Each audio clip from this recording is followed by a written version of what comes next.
Have you ever noticed how excessive control generates frustration? The modern mind, always busy, tries to organize everything around it to avoid surprises, pain, or losses. However, the Stoics already said, the more you try to master the uncontrollable, the more you distance yourself from true inner freedom. Controlling the external is a seductive illusion. We want to control people's reactions, the results of our work, the feelings of others. But the nature of the world is fluid, changeable, and according to Stoicism, trying to hold water with your hands is wasting energy that could be used to dominate yourself. This anxiety for immediate results reveals a mind that is not at peace with the present. Stoic philosophy invites us to focus on right action, here and now, without attachment to the outcome. It is the virtue of action, not the success of action, that defines the value of the individual. Accepting what you can't control isn't giving up, it's courage. Courage to look at life with realism, recognizing its limits and potential. It is necessary to discern between what depends on us and what belongs to the natural flow of existence. By letting go of the bonds of the need to control everything, you begin to experience lightness, that quiet feeling that you're doing your part with excellence but without tension. And this state of peace is magnetic because it is born of internal coherence. The world may be chaotic, but your response to it can be serene. This is where true mastery lies. When you stop fighting the river of life and learn to paddle wisely, understanding that the control that matters is that of yourself. The urgency we feel in the face of life is often born of a mistaken belief that we are falling behind. The fear of not achieving something, of losing someone, or of not being recognized creates a restlessness that consumes us inside. But haste rarely comes from trust. It comes from doubt. In Stoic philosophy, time is an ally, not an enemy. A wise man does not run. He walks steadily. Urgency, on the other hand, is the reflection of a mind not yet trained to trust the flow of life. It is as if every second lost is a threat to one's own identity. This constant anxiety for results disconnects us from the present moment, making us hostages of future goals. And worse, we become impatient, both with others and with ourselves. The Stoic, however, understands that nature has its rhythm. Trying to rush it is like yelling at a tree to make it grow faster. Wisdom is in acting diligently, but without agitation. You do your best, and then accept whatever comes with serenity. This posture is not apathy, it is self-confidence. It's knowing that your inner peace doesn't depend on the speed at which things happen. When you slow down on the inside, even if everything on the outside keeps spinning, something changes. You start to see more clearly, to make more conscious decisions. And that clarity is a powerful form of freedom, because you no longer react, you choose. So the next time you feel that urgency pounding in your chest, ask yourself, does this come from a place of trust or lack? The Stoic in you already knows the answer. We live in an era where the incessant search for external stimuli is almost an addiction. Social networks, relationships, achievements, everything seems to promise the peace we desire. But the more we look outside, the more distant we are from what really matters. The Stoics teach us that true tranquility is not in what happens, but in how we react to what happens. The mind that has not yet found shelter within itself will continue to wander, unsatisfied, even after it has achieved all that it desires. Restlessness is born from the illusion that something outside can fill the void inside. But this emptiness is not a lack of something external. It is a lack of internal presence. That is why the Stoic sage meditates, reflects, observes himself. He knows his soul as a gardener knows his field. It is not easy to silence the mind that has learned to run, but it is necessary, because only in inner silence can we listen to what really matters. And ironically, The more we know ourselves, the less we need the world to validate us. This emotional independence does not mean closing yourself off from the world, but rather not depending on it to exist. It is a state of profound freedom, where joy does not need applause, nor the sadness of the audience. You feel, process, and move on because you've learned to trust yourself. Stoic peace is this: not the absence of external conflict, but internal stability in the face of chaos. A peaceful mind is a home that no strong wind can knock down. Wishing is natural, human. But to desire with unbridled intensity is to lose freedom. The mind that desires too much becomes a slave to what it does not yet have, and the more he wants, the more he suffers. It is a vicious cycle that Stoicism teaches to break. The Stoics do not propose the end of desire, but the moderation of it. Epictetus said, "It is not things that disturb us, but the opinion we have about them." When you believe that you will only be happy when you achieve something specific, you give your peace hostage. Stoic practice invites reflection. What is really necessary? What depends on me? What can I let go of without losing myself? By filtering your desires by these criteria, you begin to desire wisely, not despairingly. This posture is not one of conformism, but of clarity. You understand that what is essential to your life will come at the right time, and that what requires desperate running may not even be yours in the first place. To desire less is to desire better. By reducing the internal noises of incessant will, the Stoic makes room for gratitude. He learns to value what he already has, instead of living in debt with what is still missing. And this shift in focus completely transforms the experience of life. Freedom, after all, is not being controlled by what you want. It is being able to want, but also being able not to want. And this is one of the greatest virtues of the Stoic spirit. Accepting that we have no control over most things may seem uncomfortable at first glance. But over time, this acceptance proves to be liberating. In Stoicism, this is a central principle. If something doesn't depend on you, it's not worth your anguish. Resistance to the uncontrollable is the root of much human suffering.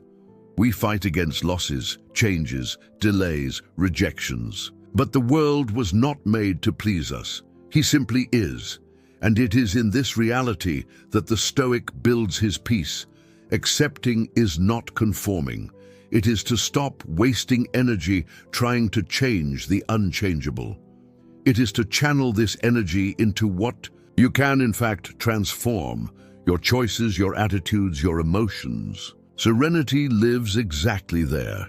This acceptance, when practiced consciously, turns into trust. Confidence that you can handle anything that comes your way because you no longer need everything to go as planned to be okay. By welcoming the flow of life with maturity, the Stoic becomes one with it. He doesn't require the wind to change, he just adjusts the sails. And so he continues to sail, firmly but without attachment. Serenity, in the end, is not something that is achieved. It is something that is allowed. And it starts when you finally understand that the world doesn't have to bend to your will for you to live in peace. In a world that teaches us to fight for attention, to seek approval, and to care about every opinion, Stoic indifference sounds almost like silent rebellion. But it is not about emotional coldness, it is wisdom. The Stoic understands that what is true does not need to be forced. When you get too attached to something, a person, an idea, a result, you fail to see clearly. Desire distorts.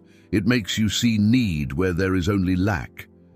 Indifference, in the Stoic context, is the art of observing without letting oneself be dominated. This stance is not about disdain, but about emotional freedom.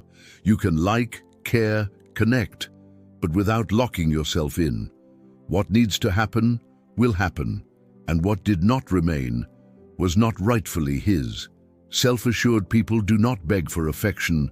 nor are they anxious for answers. They take a stand, do their part, and then let go. The energy of those who don't need it but choose to be is naturally attractive because it conveys value and self-sufficiency. Detachment makes room for more authentic relationships and more conscious choices. By not obsessing over keeping, you become more sensitive to what really deserves to stay. And so, it attracts what is true because it does not force what is false. The force of indifference is subtle but powerful. She doesn't scream, she just remains silent, steadfast, knowing that everything real finds its way back. No effort, no demand, no theater. One of the most elegant principles of Stoicism is the distinction between what depends on us and what does not. Within this, there is a lesson that liberates. You must act with excellence, but not get attached to the result. It seems contradictory, but that is precisely where freedom lies. Anxiety is born of the confusion between effort and control. We think that if we do everything right, the universe will be bound to reward us. But the world is not an exact equation. Doing the right thing does not guarantee the result. It guarantees a clear conscience. When you act with virtue, you have already won. Because true success lies in being consistent with your values, not in receiving applause. The Stoic does not cease to act. He acts even more forcefully, but he does not despair of what he cannot guarantee. This detachment from the result brings lightness and focus. You put energy into what's within your reach, and you save energy by not fighting what's outside. The mind that lets go of the outcome is more present, more attentive, more connected with the now. Acting without attachment is not coldness, it is maturity. It's the peace of mind of knowing that you've done your part with integrity, and that if something doesn't happen, it wasn't because you failed, but because it just wasn't the way.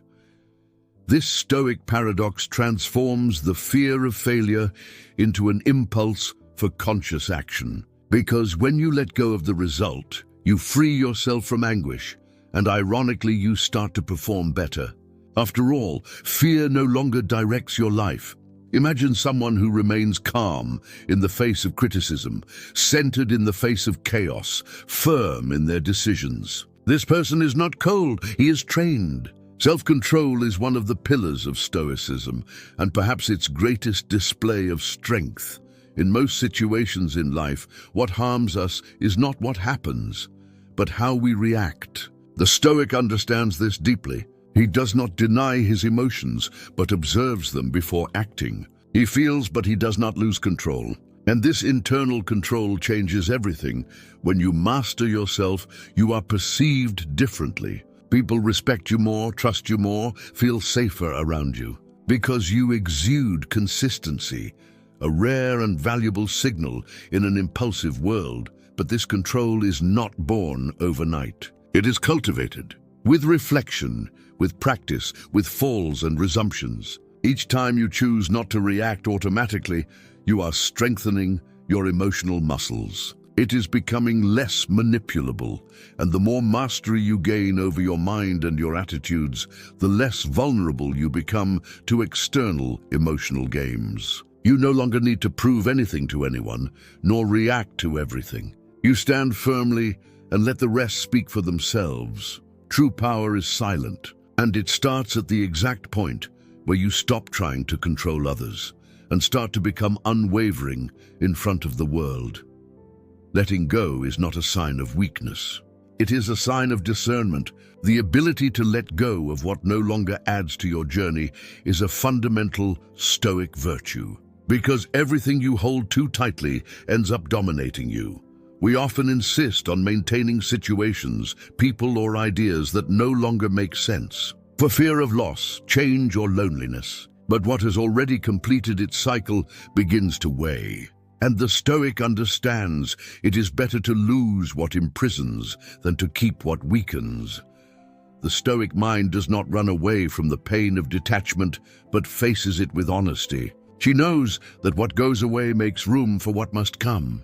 And that true evolution requires conscious cuts, even if temporarily painful, Letting go is also an act of faith, faith in the flow of life, in the intelligence of destiny, in one's own ability to rebuild. When you let go, you stop holding on to the past and start embracing the present, and this lightness that arises from detachment attracts the new. Attract what is most aligned with who you have become, because you're no longer stuck with the old version of yourself. You have evolved, and your life also needs to reflect this evolution. The courage to let go transforms, because those who know how to let go know how to grow. And that, in the end, is what defines a true Stoic, someone who does not fear loss because he trusts in the value of his own essence.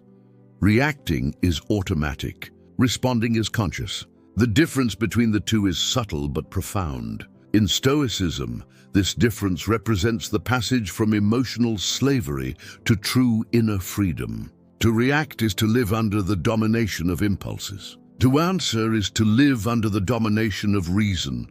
How many times do we regret words spoken in the heat of emotion? By decisions made in anger or fear? Stoic philosophy proposes a space between stimulus and response, an interval where discernment can flourish. Silence is often the best answer, not because we are avoiding conflicts, but because we are no longer moved by them. Choosing silence is not weakness, it is directed strength. It is knowing that not everything deserves your energy, your time, your peace. Responding requires presence. It requires you to be whole, not reactive. It is in this state that the wisest decisions, the most precise words, the firmest limits arise. The answer is born of inner mastery, and this is the field of the Stoic.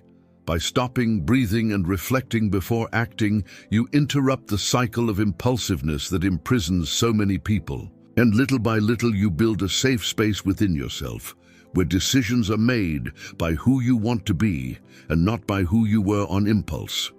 Wisdom is in the pause, and sometimes in that silent pause, you find more truth than in 1,000 arguments. Life has a curious way of working. The more you run after something with anxiety, the more it seems that it runs away. But Stoicism reminds us what is truly ours need not be pursued with desperation, only welcomed with serenity.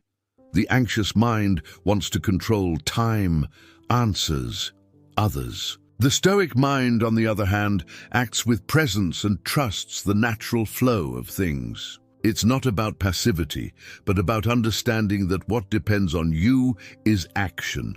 The rest is a consequence.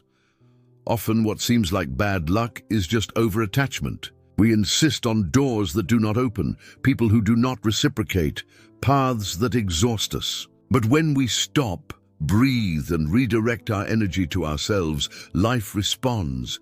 It is in this space of presence and detachment that coincidences, connections, and opportunities arise. What seemed so far away suddenly approaches. Because you no longer vibrate in despair, you emanate peace, clarity, and confidence. Not chasing does not mean not caring. It means caring enough about yourself not to beg for crumbs. When you put yourself as a priority, the world begins to perceive your value differently. Let what is true find you. Do your part, yes, but then let go. Because sometimes the only thing that keeps blessings from coming is your fear of not having them. You don't always have to shout to be heard. Often it is the silence that reverberates deeper. Withdrawal, when done with awareness and self-respect, is one of the most powerful tools of Stoicism. It's not about punishment, it's about protection. When you remove yourself from an environment that doesn't value you, you send a clear message. I respect myself too much to accept less. And this message, even without words, has a profound impact because it is accompanied by coherence and firmness. The Stoic understands that it is not about manipulating the other, but about positioning oneself with dignity. Conscious withdrawal is not an escape. It is a mature decision not to insist where there is no reciprocity. And this decision in itself already transforms his energy. Curiously, it is in the absence that many begin to perceive its presence. What was taken for granted begins to be felt, because the empty space you leave is proportional to the value you delivered.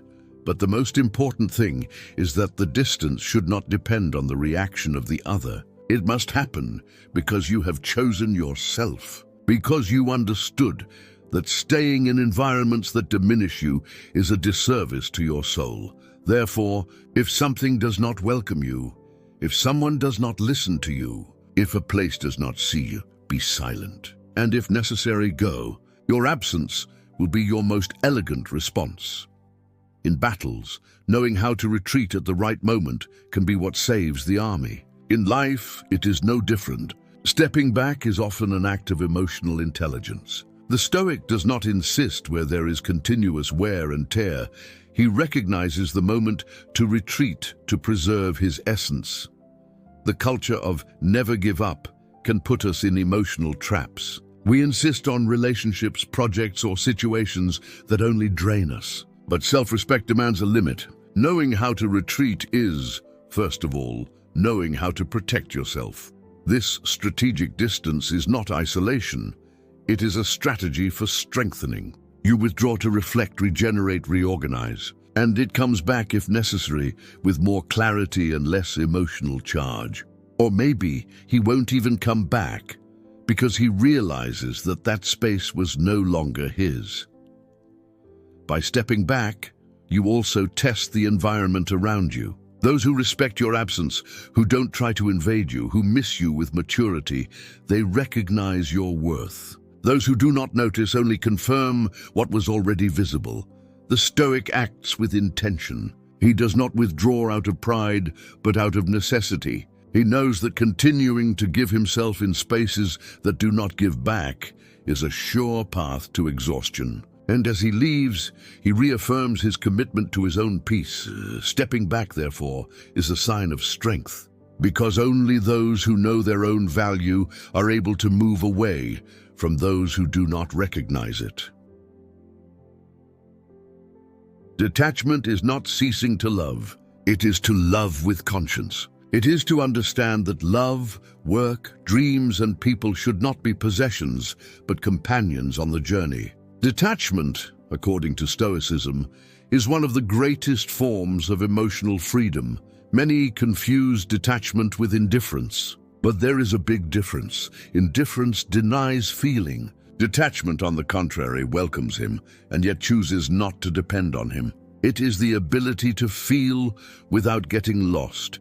Emotional maturity is born when you realize that you may want something very much, but that you will still be happy if you don't get it. Because your happiness does not depend on external factors, but on your alignment with your principles. This state of mind does not come easily. It is built little by little, with pain, reflections, and self-knowledge. You learn to give up control, to expect too much, to demand return, and he begins to live more lightly. Detachment allows for healthier relationships, more conscious choices, and less suffering. Because you don't hold on to what you don't want to stay.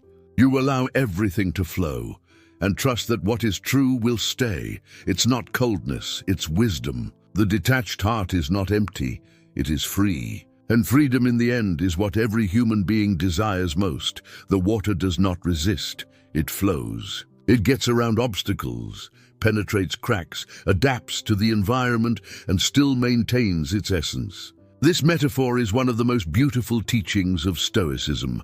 To live like water is to live in harmony with the nature of things. Resisting what already is puts us in constant conflict with reality, and suffering is born exactly from this resistance. The Stoic observes, understands, and acts according to what is possible. He doesn't waste energy fighting with the inevitable. Adaptability is not submission, it is intelligence. You mold yourself, but you don't lose yourself. You give in, but you don't go out. Like water, you keep moving forward even if the path changes. And it is this flexibility that ensures its continuity. Life is not a straight line. There will be detours, falls, interruptions. But when you learn to flow with it and not against it, everything becomes lighter. Resistance hardens. The flow softens the journey. To be like water is to trust. It is knowing that even in front of a rock, there is always a way to follow. With patience, with constancy, with truth. Water wins by silent persistence, and that is the strength of the Stoic. So the next time something upsets you, remember, you don't have to break the obstacle. Sometimes it is enough to go around it, with wisdom, with gentleness, as only water knows how to do.